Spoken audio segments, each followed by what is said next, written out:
On this episode, we have 6-time CrossFit Fittest seated on earth and 2008 Beijing Paralympian TDT athlete Tom Miazga. We talk all things sport, CrossFit, and swimming. For those serious about the sport of fitness, now is the time to build strength, gymnastic skills, and improve your overall capacity. We have divisions for RX, intermediate, masters, and elite athletes. For more information, go to trainingthinktank.com. So, Brannen, you got a little poison ivy there, did you? I do. I got some really bad poison ivy. I was just telling Tom how uncomfortable it's been over the last 4 days living with the constant itch. And you have a 12-year-old son, or 12-day-old son. Actually, 10 days. 10 days. Wait, I don't even know what today is. Science. The 10th. Math. The 10th, all right? April 10th? Yeah. How much protein is he eating? You know, I'm not really sure macros? how much protein is in the breast milk, but he's definitely counting his macros. Nice. Yeah. All right. We're off. All right, today we have a special guest. Tom Miazga is going to join us today and talk about his journey in CrossFit. But I'm actually a little interested more about your swimming career. Oh, yeah. okay. I've heard a little bit about you talk in the past about getting into swimming, so I'd love to kind of hear that story. But before, let's go back because I want to kind of introduce you in a way that explains kind of the journey that you've been on from a little kid to now, and how athletic and how watching you out there do ring muscle ups and all these other things that you do is absolutely incredible. But can you give some background on your story? And as people will be able to see, you're sitting in a wheelchair right now. Yeah. What does that look like for Hold on, you? before we do that, you're 5-time reigning champ in your division, right? Correct, yeah. So CrossFit started the adaptive leaderboard in 2021. So under the CrossFit brand, I'm the 3-time fittest seated man on earth with hip function. And then I've been partaking in Wheel WOD, which is kind of a adaptive CrossFit organization that has kind of always been the grassroots to the CrossFit developing the open for the adaptive divisions. And I've been fortunate to have won that since 2017. So that's awesome. 6 years. I just wanted running. people to know who they were messing with before we got this history. Go ahead.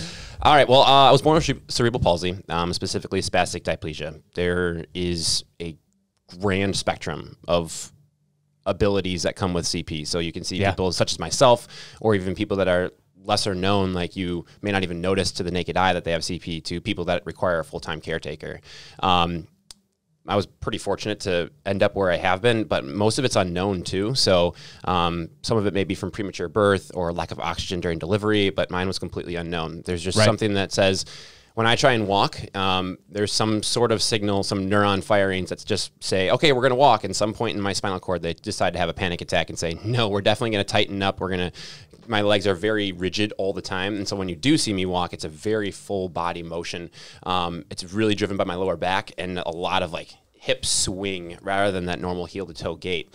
Is there any pain at all when you're walking? Yeah, you'd think so. No, not really. It was tough when I was growing, though. I had a few surgeries growing up, my last one being the day after 3rd grade ended. And they went in and I got a full-fledged deep tissue massage. They went in and actually hand lengthened my muscles because of the way my bone structure was growing wasn't being met proportionately with my muscles because they were so tight, they were constricted from growing. So they had to go and physically lengthen my muscles by hand. Well, and you were conscious for that? No, God. I was going to say, wait, No. This is a full-fledged surgery. So how old were you when that happened? My last surgery was in 3rd grade. Okay. Yeah. So I had, I think, a total of 3 surgeries, but they went in at different points of my life just to hit certain benchmark areas. So hip flexors, quads, hamstrings, Achilles, calves, whatever it may be. They kind of they worked their way up actually as I got older. And how old are you now? I'm 32. Okay. Yeah. So at what point did you, I guess, or your parents know that there was something different? Was it when you started trying to walk as a baby? Yeah. Pretty early. I didn't walk until a little bit later than normal benchmarks. And when I did, I was a furniture walker, which meant I just held on to everything. And it was interesting because it wasn't. Sounds like some backhanded furniture walker looking at it. I feel like it's a new tribe in Walking Dead. It was interesting because they couldn't really notice too much of a difference when I was holding on to things, but they noticed I was holding on to things all the time. Well, and for those that don't have kids, that's kind of the first step, right? You go from crawling to grabbing onto things, pulling up, and then my kids have kind of pulled themselves along, and then eventually you'll walk, right? Yeah, and so I'm actually the youngest of 4. So I have 2 older sisters and an older brother, and they just kind of maybe assumed that, oh, well, he's just developing a little bit later, no big deal. And then all of a sudden I let go of things and they're like, whoa. Yeah, what's going on? Aren't all babies like, whoa? No one's just like fucking.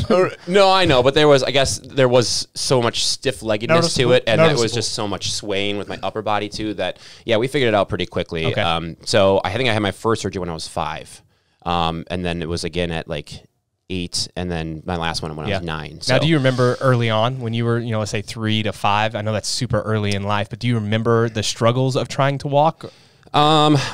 I can remember at an early enough age, like in kindergarten, having to be pulled out to go to physical therapy. Okay. And going to physical therapy almost daily, and just getting stretched and working on different mobility and coordination drills and things like that, while trying to have fun at the same time. Like, I can vividly remember they literally would just put out a gymnastics mat and put shaving cream all over it and make me walk across it.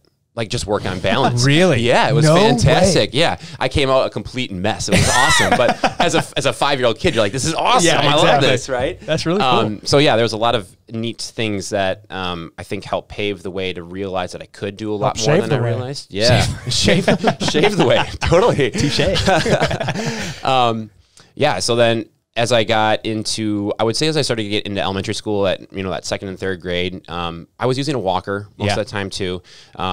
But I just noticed how difficult it was for me to get around compared to my classmates and my friends. And so I just realized how much more effort I was having to put into those things. I kind of dreaded joining a gym class for a little while because I was like, I don't know if I can do all of these things. And like the inner kid in me is like, I want to go play with all of them. But it's like, hey, just kidding. You can't go out there and play football with everybody or play soccer when it's, the whole 2nd grade versus the whole 3rd grade during recess.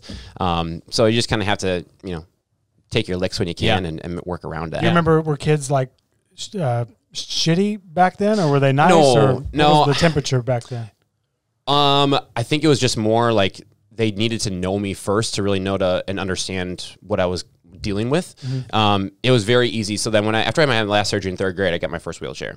And so then it was very easy for everyone to kind of like go chair first and then see Tom second. And so it was really something within me that said, hey, like, I got to put my personality out there and be, like, the wheelchair is just another part of me. It's not actually who I am. And just trying to let myself shine through other things. And so everyone was pretty cordial about things. I was very fortunate to have, some of my best friends lived down the road from me growing up. So like we went to the same school, and then, I had my group, I had my kin that I was always hanging out with. But really the whole story that kind of then builds into the swimming side is that in 2nd grade, I had Steve Keller as a teacher, and, all 3 of my siblings had him as well. So when I was in his class, like, he knew of me pretty well. And Steve basically took it upon himself. Nobody asked him to. Nobody, made him do anything. Just came out and we shot hoops like most every day during recess. That's awesome. It was. And it was, all my friends and everybody's out there playing soccer and football and all those things where I'm like, I could, but I may not see after lunch. I might die out there. And so we shot hoops. We built this great relationship. And Steve's one of those guys that, like, he was one of the few male teachers in the school.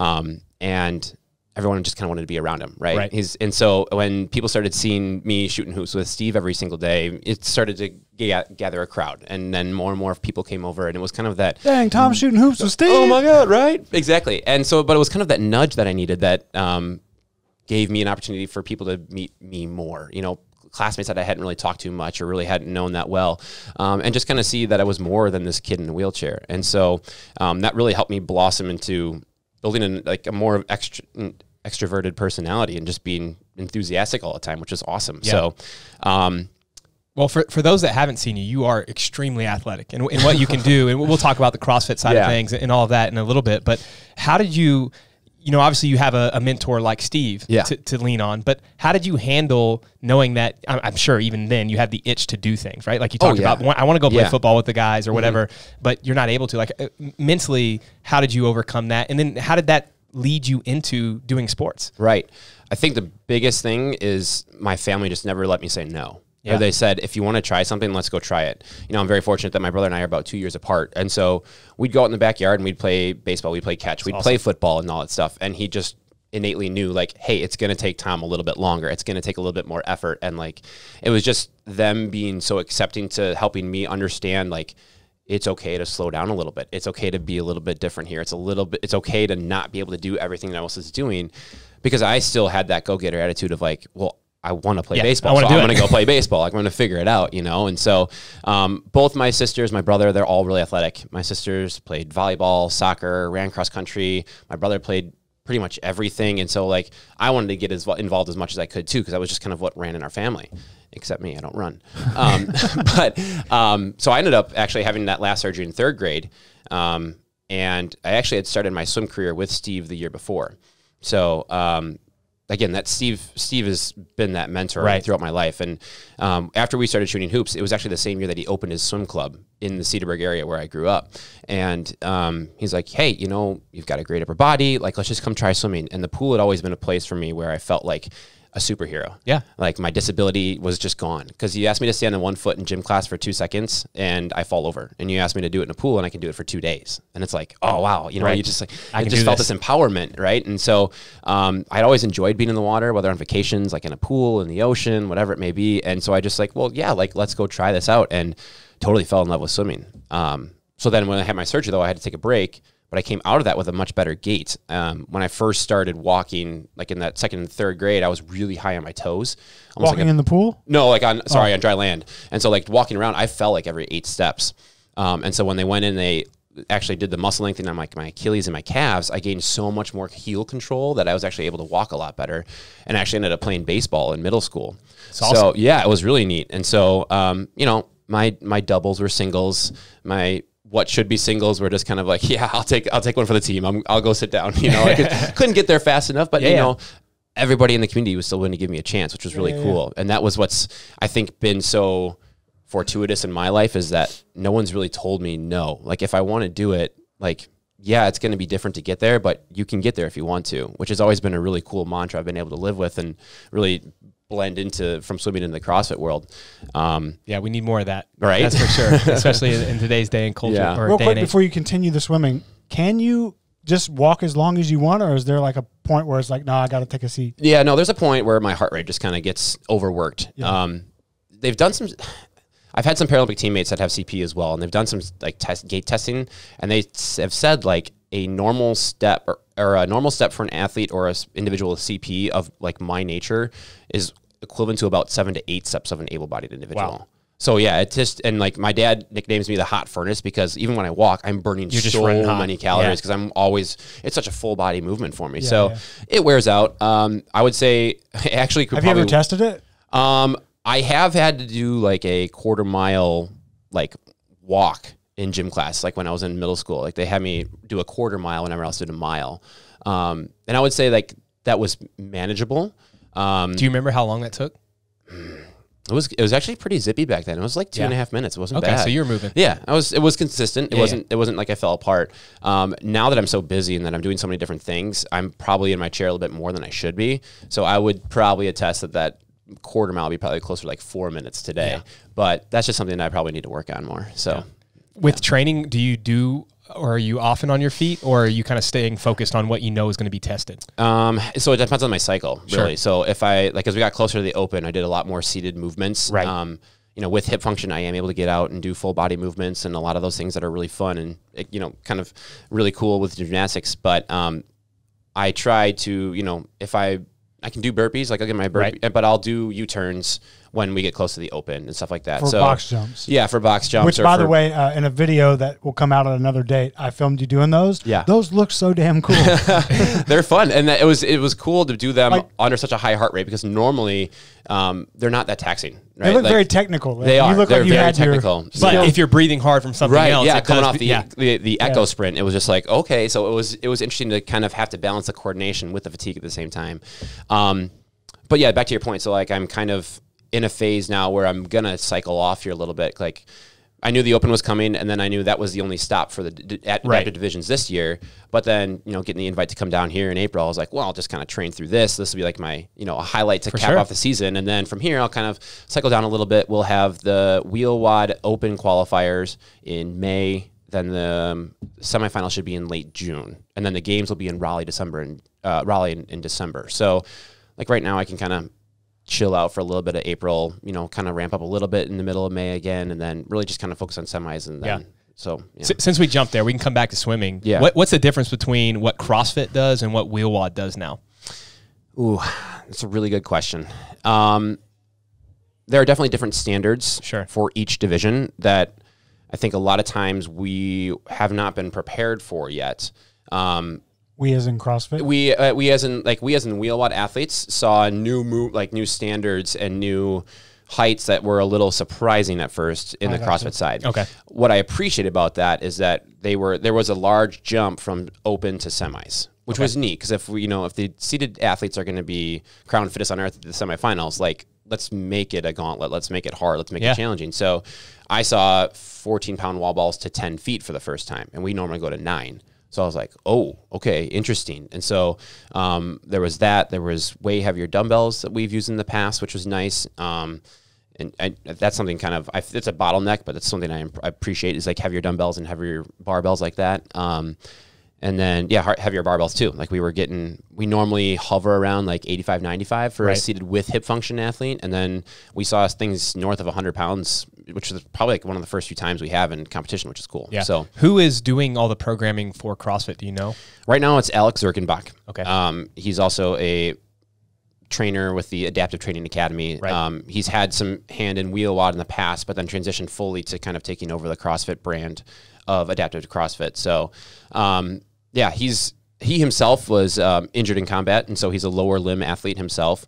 So he's got some knowledge there and some experience there. So that's nice. And obviously with running ATA and having an idea of how to adapt basically anything and everything, he's got a good frame of reference for sure. So I'll be honest, it's obviously a hot topic around with the adaptive world right now. So this past season, they included basically a vetting process to make sure that every adaptive athlete was in the correct division, or even if they should be in a division. And was that because there was like a problem? Like, so there's been an issue in the wrong spots, or there can be some issues. Not too often are you seeing like a without hip function or a with hip function athlete in like a without hip function division. It's happened a few times, or there claims to be.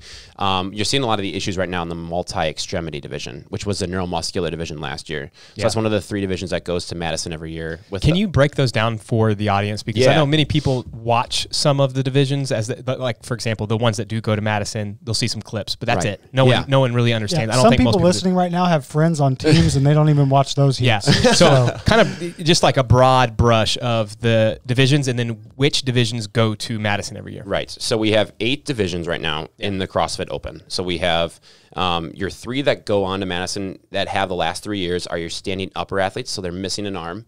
You're standing lower, missing a leg. And then your multi-extremity, which used to be neuromuscular, which is a lot of individuals that, may have CP on a lesser scale than I do. Okay. They may have had, they have balance and vertigo issues due to, what is it? What is it? Is this not this? Inner ear. Inner ear. Thank issue. you. Yeah, inner ear issues. So those are the 3 that go to the games. Then we also have the seated with hip function, which is I'm in. Yep. Seated without hip function. So you're talking most of your paraplegics, spinal cord injuries, near complete spinal cord injuries. Then you have short stature and your visual impairments as well. So you have all those divisions. And the top 3 that I first mentioned are the ones that have been going to the games, probably because they are the most adaptable to the equipment that's already on the field and most able to do able-bodied like movements. Right. So we've gone through the first year, 2021, we just had an open leaderboard. Then 2022, we had open and semis. And this past year, we just had the open. But again, the same 3 divisions, upper, lower, and multi-extremity, will still go to the games. Again, top 5 in each of those divisions from the open this year to Madison this year. Do you like that change? Yes and no. I can understand it. Personally, I would love to see a semifinal to kind of help.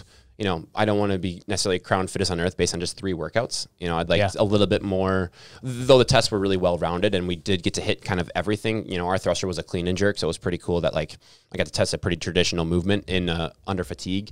I think it would just be cool to have more workouts against the elites, challenging ourselves in different ways too. So I understand it though, because it sounds like the just general participation or the just commitment to submitting scores wasn't great for the divisions that didn't go to the games last year.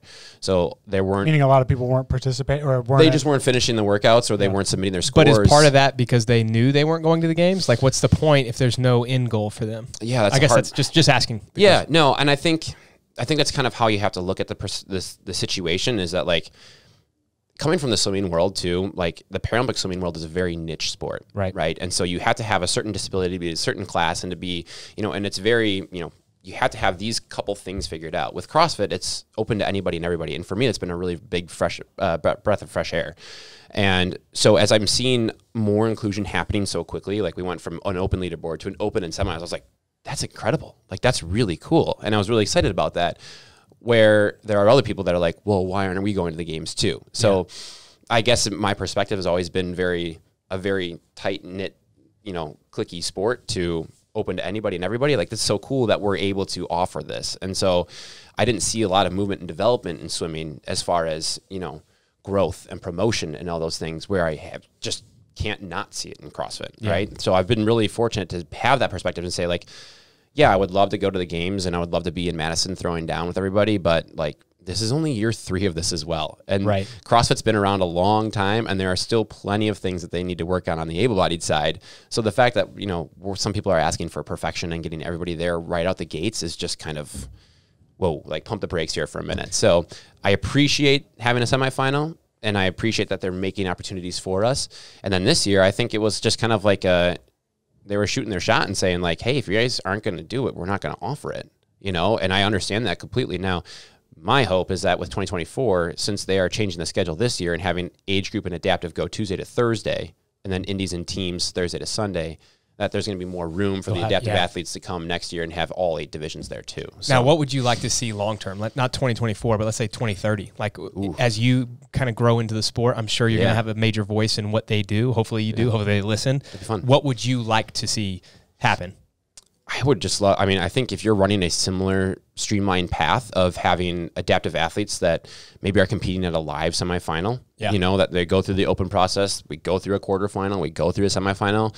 I think that's the best way you could have inclusion. I mean, I'd be down to cut some of those ladder heats of the individuals. Right? Get the top adaptives out there and cut some of the lower level regular individual peeps. Come on.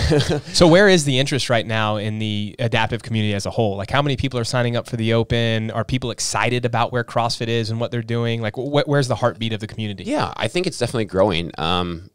I know for a fact that we definitely had way more seated with hip function athletes in the open this year than we did last year, which is cool. We had over 200 lower limb athletes, standing lower athletes, which was really cool. And I don't think we had more than 300 total athletes in the 2021 open combined. So we definitely have had some growth there.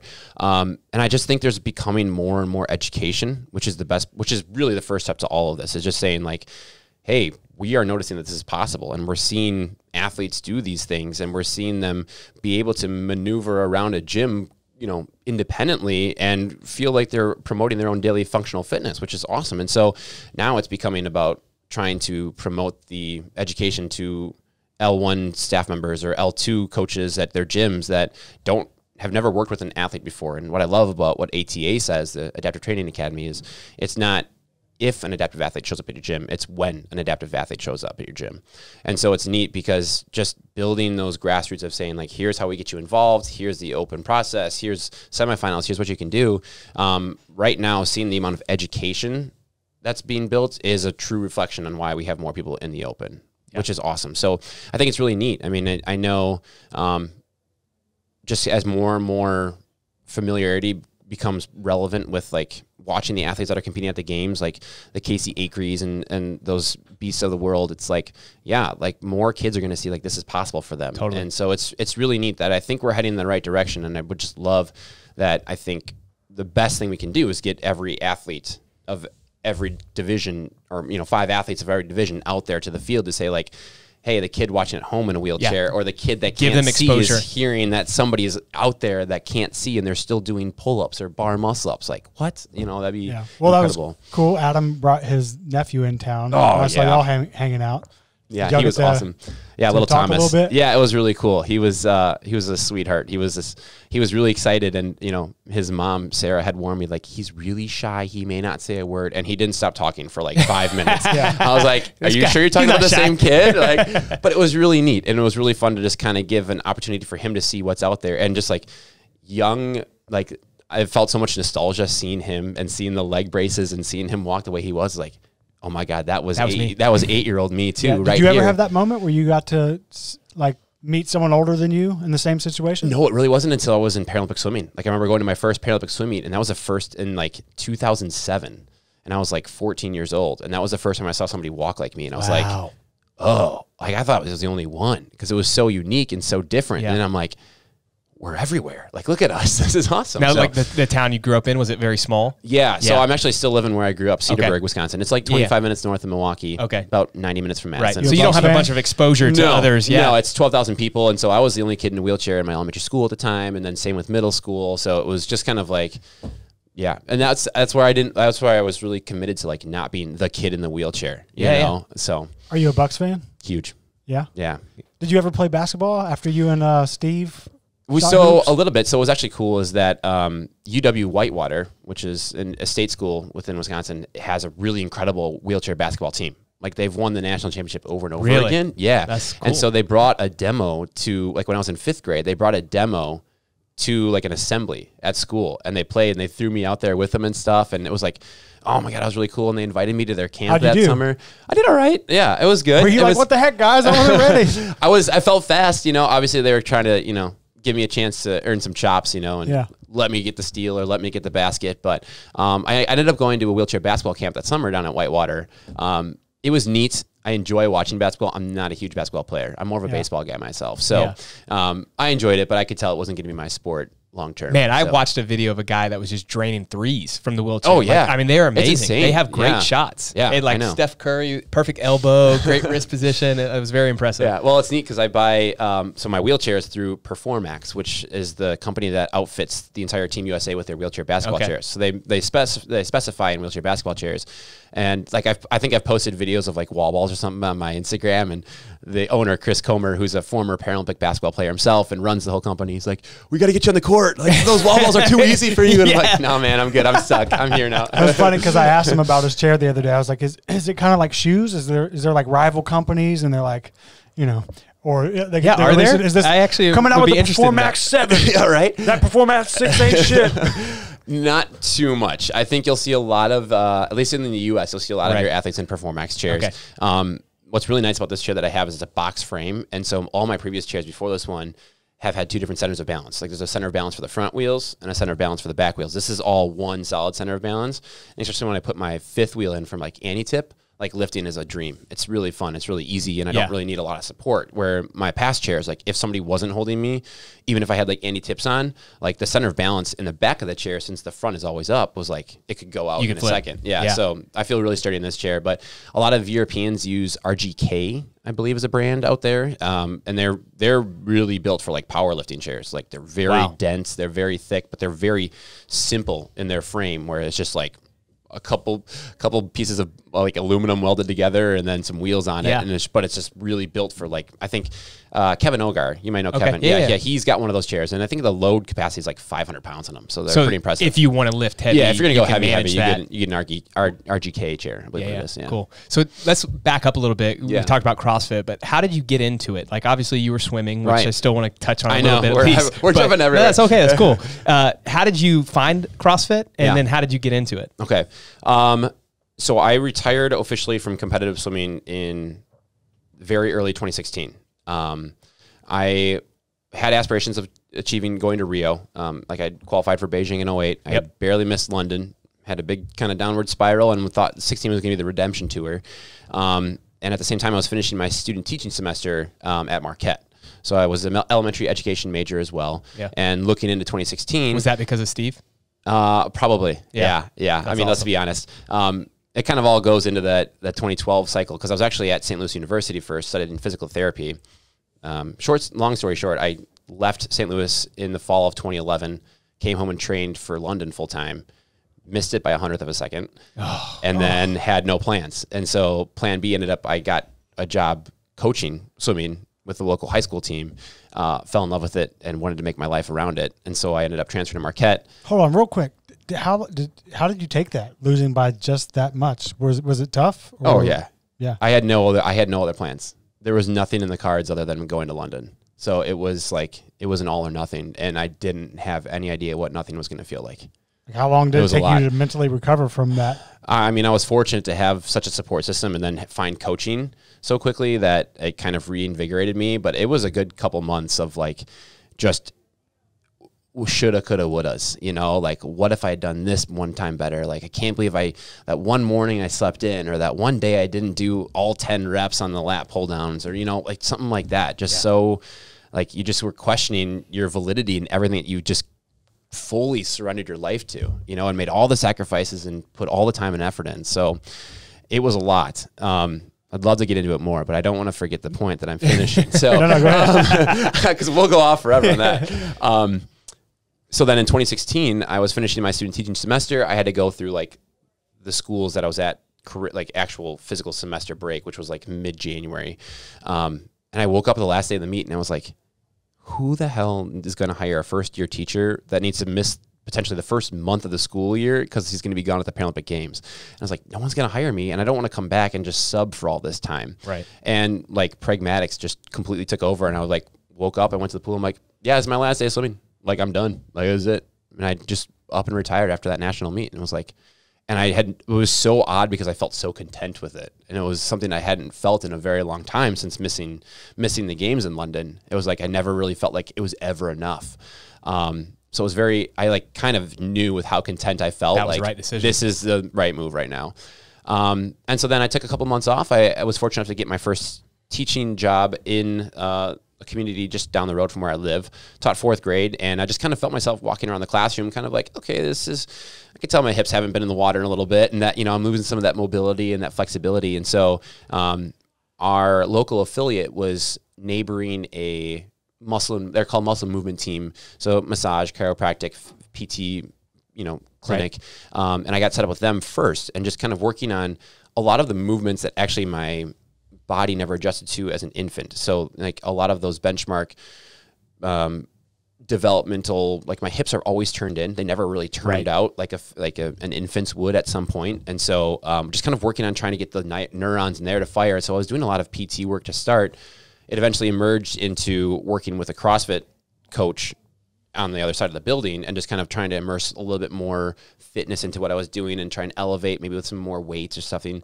And then from there, just kind of continued to blossom into like, hey, have you heard of Cindy? And I'm like, no. And I did it. I want to try it. I like this CrossFit thing. We should do this more often. And then through my experience of Paralympic swimming, it was just kind of like, well, there's got to be like CrossFit for people in wheelchairs, right? So I'm like Googling it and sure enough found Wheel WOD.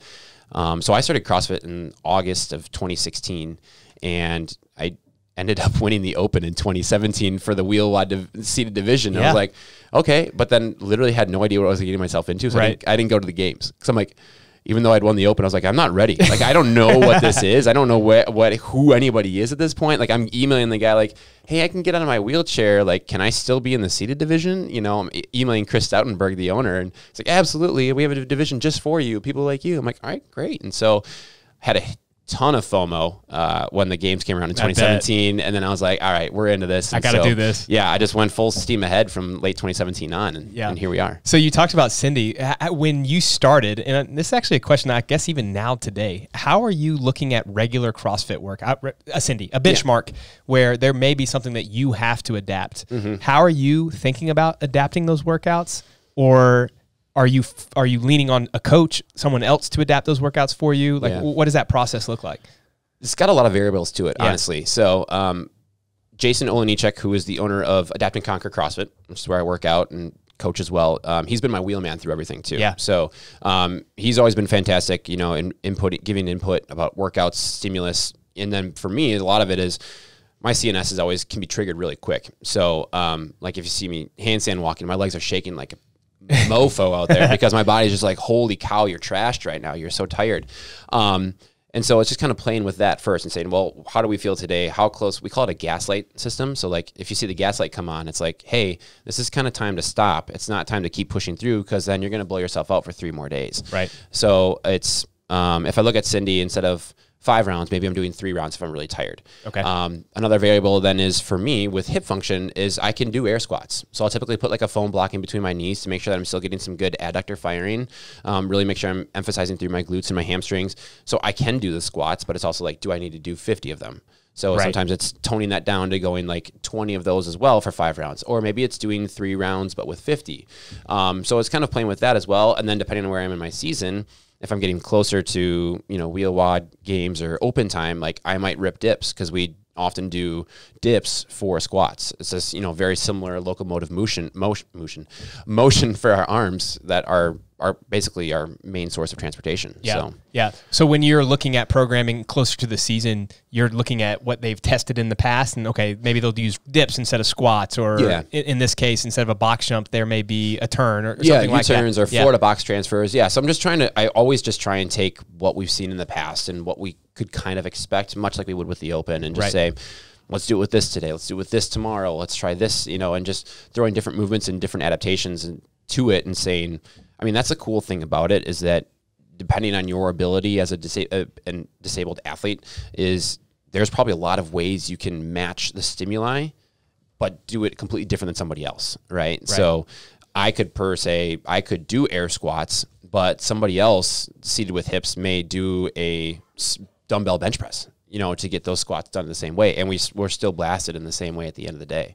So it's very neat. It's very, that's where it's really helpful to have that education and just building a really good line of communication. And that's where Jason and I are probably so successful, is that we just communicate so well with each other.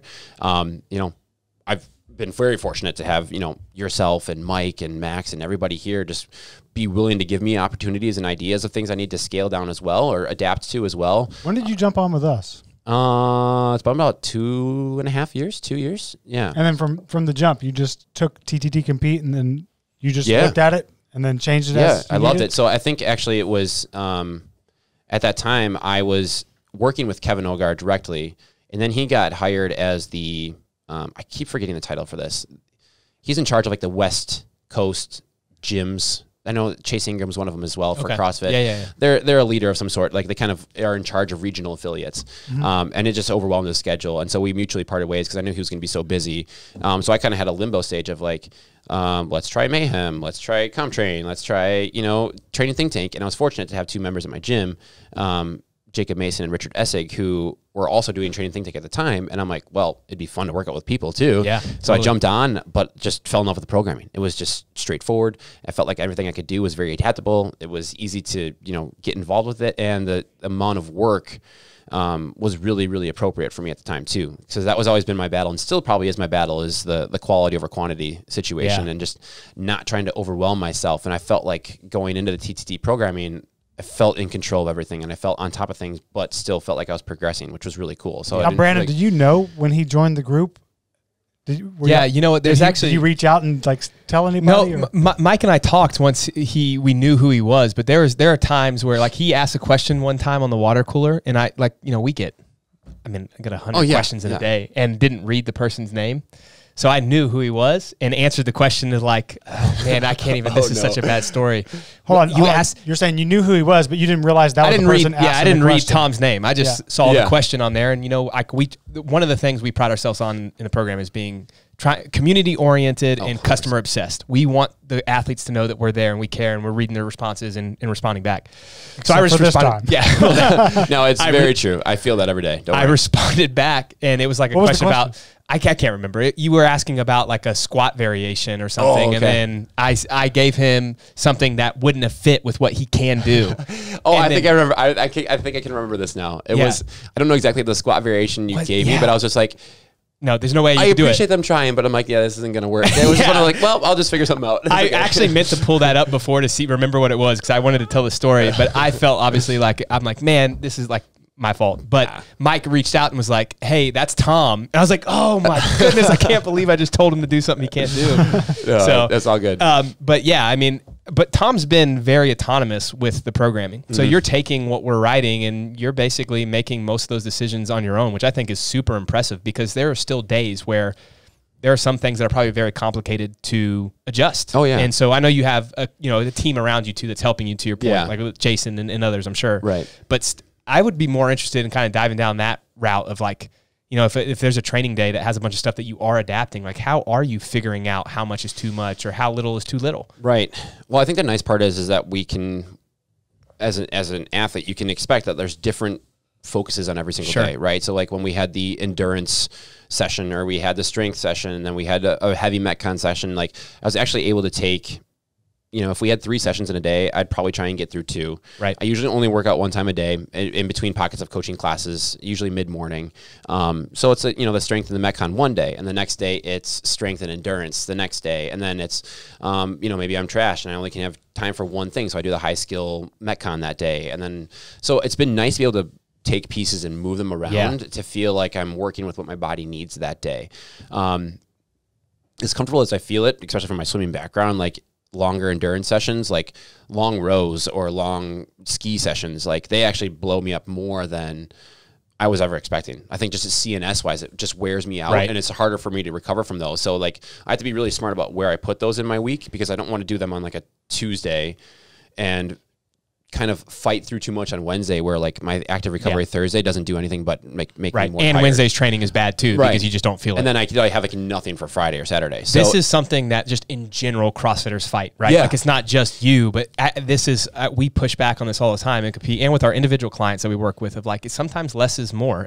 All the time less is more in most cases at least, where people always push a little too far and then they have bad training days. It would be better to have a little bit less and always feel like you have a little bit left in the tank each day so that you can train hard each day as opposed to it being like, to your point, Monday, Tuesday are awesome, but then Wednesday, Thursday, Friday, Saturday all suck. Yeah.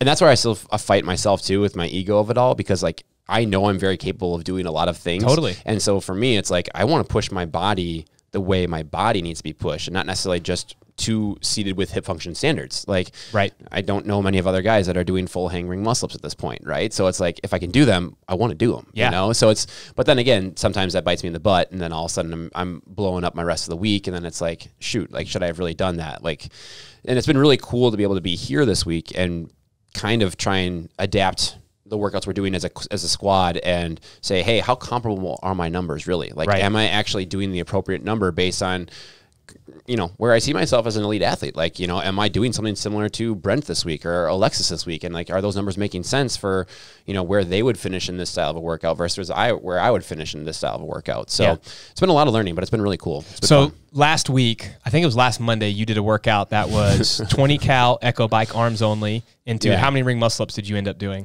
I did the 15, 12, 15, 12, 9. So, okay. So it was 20, 15, 20 cals, 12. Well, actually, I ended up going 18 cals. 18 cals. So I went 18 cals. Yeah. So for those listening, and then I panicked. No, this is good. This is good. I want to challenge everyone to this. Ooh, okay. 18 cal, arms only echo, 15 ring muscle ups. 18 cal, arms only echo, 12 ring muscle ups, 18, 9, 18, 6. But if you broke, I did a 12 cal penalty ski. Oh, that's right. You had to do the penalty ski too. Yeah, we should make some people out here do that. That's what I'm saying. That's what I came in and I was talking to Adam about this because your name came up and I was like, Tom's doing this arms only on the Echo bike. And I was like, this is way worse than what everyone else is doing. And I think I messaged you afterwards. That was literally the hardest workout I've ever done in my life. I got back on for like the 9s and I was like, I don't feel a thing. Like my arms are gone. For those that haven't done any arms only work, the Echo bike is a little bit harder to like push anyhow than like an assault bike or some of the like the Schwinn Airdynes. I used to do that all the time. That was like pretty easy. But the Echo, like you have to like really push and pull. Yeah. And then it to your point, within 20 or 30 seconds, I'm sure you're way more enduring than I am, but that just blow up. Oh, and I wouldn't be able to do a ring muscle up. So what's super impressive. I do appreciate it more than the assault bike because it has a shorter range of motion. Actually, I feel like true. It is the Echo does have a longer, or the assault has a way longer reach. So I feel like I'm not push away, and I feel like that I'm losing my brace, especially doing that. So I'm really trying to squeeze tight on my core and actually try and lean back a little bit into it. So I'm kind of almost like using momentum to pull me back into it. And I did the first 18 cals and I was like, okay, I think this is fine. And then I got to the second round and I was like, okay, this is not fine. I'm like, I'm not fine. Yeah, and I was strategic. I went 10-5 on the first round and then I went 8-4. But part of me was like, I woke up that morning, I was like, I'm just going to go unbroken on the 15. I'm just going to try it. I'm going to see if I can do it. But then I got on the bike and I was like, I can't do it. I'm not gonna do it. Nope. It's like, this is gonna be such a long workout, and this is gonna be like, there is no relief, and that's kind of what it is for a seated athlete. A lot of times, like, there is no relief for your shoulders because you're just pressing in 6 different ways, or you're pulling in your, and it's just even the counter opposite movements. It's just like there's no relief. Yeah, the blood flow is all in your arms as opposed to it going back and forth like everyone else was doing just a regular echo bike, which is still hard, but it's much easier to just pump with your legs and then get off and do the ring muscle ups. Totally different workout. But I challenge 56 though. That's all I'm gonna say. 1556. I don't think anybody's gonna beat that. That would be super impressive if someone can.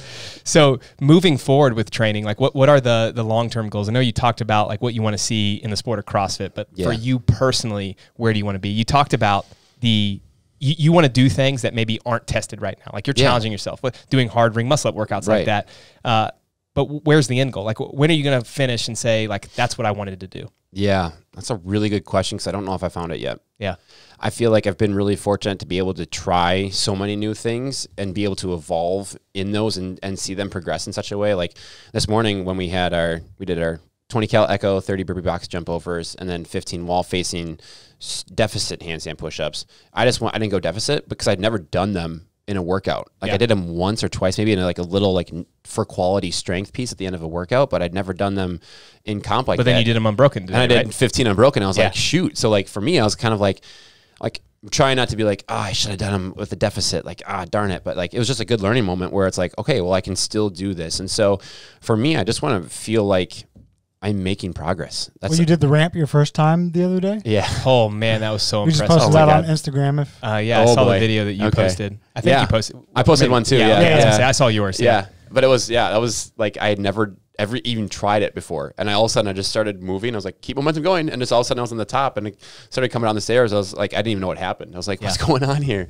But, I will say that is one of the cool things about CrossFit. And that's where I get the pushback when I always say, hey, there needs to be more known and knowable stuff. The challenge for people to progress is awesome in the sport because there are always new movements coming out. Yeah. And so I hope they can continue to do that with the adaptive athletes as well. Oh, I appreciate it. Yeah, immensely. And I think it's tough because I know that even as a seated with hip function athlete, I'm still moving better than a lot of seated with hip function athletes in our division.